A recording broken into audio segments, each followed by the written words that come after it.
Okay, I wanted us to look at chapters 4 and 5. The Uniform Hospital Discharge Dataset, the UHDDS. You may remember from your earlier HIT courses the different data sets that are used in different environments. Well, the UHDDS is what is used in the inpatient environment. And I wanted us to just talk about specific things that I see in the textbook, which is the Coding Handbook. The first thing I have is the definition of principal. The principal diagnosis is defined as the condition established after study to be chiefly responsible for admission of the patient to the hospital. And it's important that that principal diagnosis be designated correctly because its establishment is significant in comparing cost and care analysis and in utilization review. Also, many third-party payers, including Medicare, have reimbursement based on the principal. Principal diagnosis is ordinarily listed first, but not always. So you cannot just assume that whatever the doctor has listed first is going to be your principal. You have to review the entire record. The other thing is your admitting diagnosis. I have a big note for myself. Your admitting diagnosis may not be your principal. They are two different things. The physician is stating why someone's coming in the hospital, but from the definition of after study, then the principal may be determined after study to be something different than what the doctor called the admitting diagnosis. And the next thing I want to mention in this chapter is the relationship of the UHDDS to outpatient reporting. It's important for you to understand that they are different. So I made a special note here that the UHDDS definition of principal does not apply to the coding of outpatient encounters. So just be aware, if the physician does not identify a definite condition or problem at the conclusion of a visit or an encounter, the coder should report the documented chief complaint as the reason for the encounter. So many times when you're coding outpatient, you'll be coding symptoms versus diagnoses. Likewise, in long-term care, it is different. For example, when coding an admission, the first listed diagnosis is the condition chiefly responsible for the admission to the nursing home. And if the coder is assigning diagnosis codes during the resident's stay, the first listed diagnosis is the chief reason why they still need to be here, continued stay. So your first listed diagnosis is could, not always, might change during a resident's stay in the nursing home. Then in the code book, I wanted to show you, it's on page 27 in the coding guidelines. It talks about selection of principal. So here again, some of the same things that you just read in the coding handbook are now in the code book to help you understand the importance of the selection of principal. And here's some more scenarios where you might code signs and symptoms, and obviously they are not used as a principal when you've got a more definitive diagnosis. This is telling you when you have two or more interrelated conditions and each one could meet the definition for principal, then what determines it is what's defined as the circumstances of the admission. In other words, you can't write a rule that tells you exactly what to do because it's really going to depend on what's in the medical record.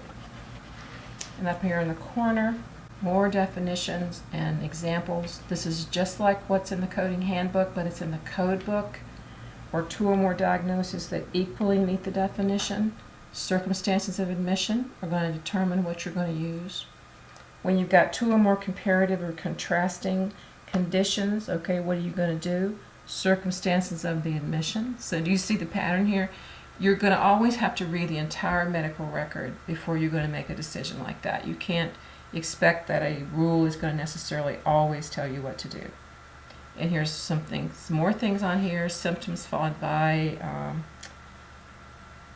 oh, they deleted that one. Okay. original treatment plan not carried out. Sequence as the principle, the condition that occasioned the admission, even though the treatment may not have been carried out. So that's a good guide there to know when to use those codes. Then it goes into complications of surgery, uncertain diagnosis, admission from the observation unit, admission from outpatient surgery, admission for rehab is up here. So my point of this is just to show you that everything you're reading in this coding handbook is taken directly out of the code book. So be sure that you do continue to read both books to really get the gist of it.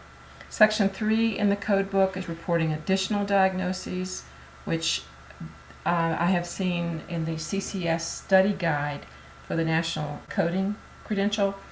It would give you a scenario and say, how do you know which of these diagnoses should be reported?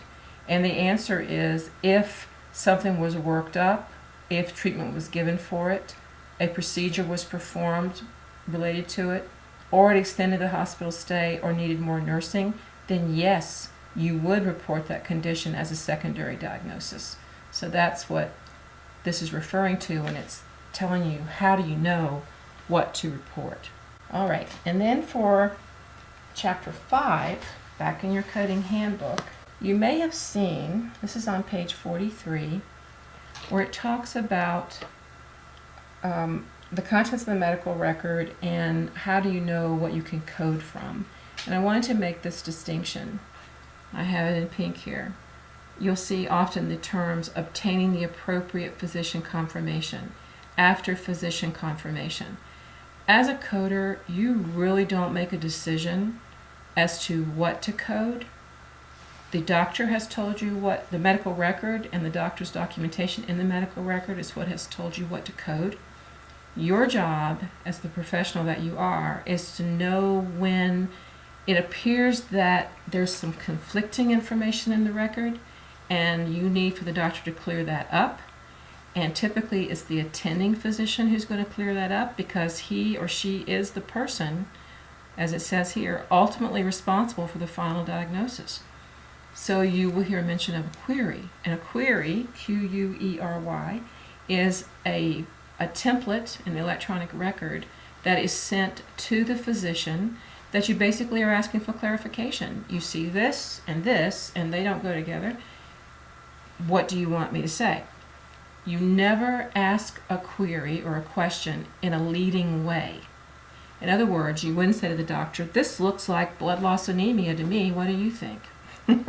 You say, the labs say this, the surgery was on this date, what would be your diagnosis?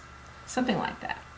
I did want to bring to your attention one more thing. In Chapter 6, it does talk about the steps to coding, but I wanted to bring to your attention in the ICD-10 code book on Roman numeral 6, I like theirs better, and I'll show you why. Because when you look in the code book under steps to correct coding, the code book makes the highlight that you're going to consult the guidelines. For whatever reason, our coding handbook does not say that. And this is so important. So I like that you would use these steps to correct coding to really be sure you're doing everything that's suggested. And that's it for chapters 4, 5, and 6.